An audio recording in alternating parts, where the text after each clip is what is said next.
দেশবাসীকে বলি আপনারা দোয়া করেন যেন এই যে জঙ্গিবাদ আর জুলুম এর হাত থেকে যেন মানুষ মুক্তি পায়, মানুষের জীবন যেন শান্তি আসে। আপনাদের সবাইকে ধন্যবাদ।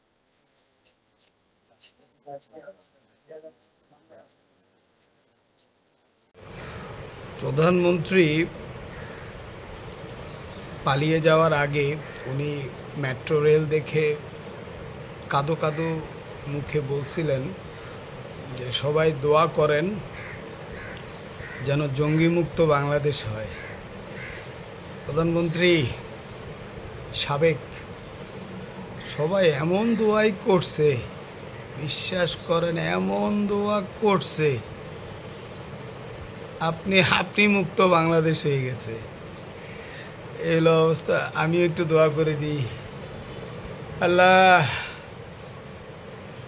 এই শেখ হাসিনা যেন বাংলাদেশে আর ফেরত না আসে, আল্লাহ এই ফ্যাসিবাদ যেন বাংলাদেশে আর ফেরত না আসে, এই আওয়ামী লীগ যেন আর জীবনেও ক্ষমতায় না আসে। আল্লাহ যদি ক্ষমতায় চলে আসে তাহলে আমার যে কতগুলো গরম ডিম দিবে, এই গরম ডিম আমি সহ্য করতে পারবো না। আল্লাহ আল্লাহ ওবায়দুল কাদের কোথায় আপনি একটু দেখেন। আল্লাহ বিবি হারুন কোথায়, বিপ্লব কুমার কোথায়, এদেরকে তো এখনো খুঁজে পাচ্ছি না।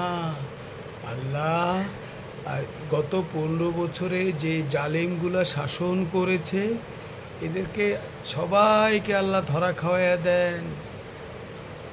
আগে যারা দোয়া করছে এদের দোয়ার সাথে সরকারের পতন হয়েছে, এখন আমরা দোয়া করছি।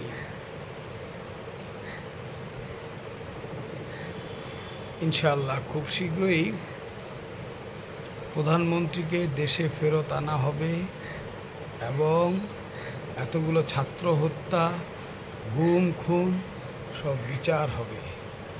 সবাই ভালো থাকেন, সুস্থ থাকেন। ইনশাআল্লাহ ফ্যাসিবাদ মুক্ত বাংলাদেশ হবেই হবে, কেউ ঠেকাইতে পারবে না।